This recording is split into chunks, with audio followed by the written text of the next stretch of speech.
பிற்கால பாண்டியர்கள் கிமு 4ஆம் நூற்றாண்டிலிருந்து தென்னிந்தியாவை குறிப்பிட்ட இடைவெளிகளோடு ஆட்சி செய்த 3 பழமையான அரச வம்சங்களுள் பாண்டியர்கள் அடங்குவர். கிமு 4ஆம் நூற்றாண்டிலிருந்து தென்னிந்தியாவை குறிப்பிட்ட இடைவெளிகளில் ஆட்சி செஞ்ச 3 பழமையான அரச வம்சங்களில் பாண்டியர்களும் அடங்குவர். அதாவது சேர, சோழ, பாண்டியர்கள். அதில் முத்துக்குளித்தலோடு தொடர்புடைய கொற்கை தொடக்க காலத்தில் அவர்களின் துறைமுகமாகவும் தலைநகராகவும் இருந்ததாக கருதப்படுகிறது. முத்துக்குளித்தலோடு தொடர்புடைய ஒரு ஊர் எது அப்படின்னா கொற்கை.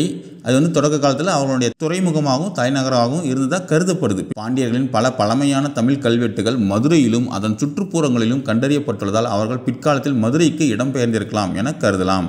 ஸோ பாண்டியர்களுடைய பழமையான நகரம் மதுரை.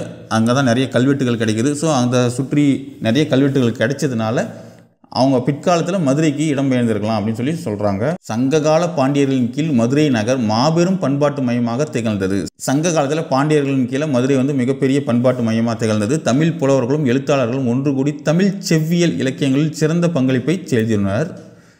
கிபி 6ஆம் நூற்றாண்டில் களப்பிரர்களை வெற்றி கொண்டு பாண்டியர்கள் தென் தமிழகத்தில் தங்களை மீண்டும் வலுவாக நிறுவிக்கொண்டனர். சங்க காலத்துக்கு பின்னாடி கிபி 6ஆம் நூற்றாண்டில் களப்பிரர்களை வெற்றி கொண்டு பாண்டியர்கள் தென் தமிழகத்தில் தங்களை மீண்டும் வலுவாக நிறுவினாங்க. முதல்ல சங்க காலத்தில் இருந்த பாண்டியர்கள், அடுத்தது கிபி 6ஆம் நூற்றாண்டில் களப்பிரர்களை அனுப்பிச்சிட்டு அந்த பாண்டியர்கள், இது 2வது பாண்டியர்கள் நம்ம பார்க்குறோம்.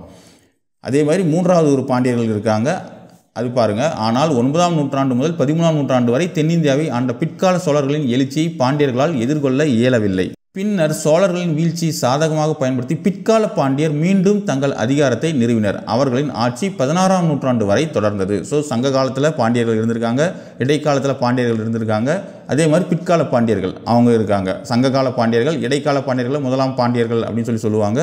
பிற்கால பாண்டியர்கள் அப்புறம் இருந்திருக்கிறாங்க. ஸோ பல்வேறு கால இடைவெளியில் 3 முறை ஆட்சி சிறப்பாக செஞ்சுருக்காங்க பாண்டியர்கள்.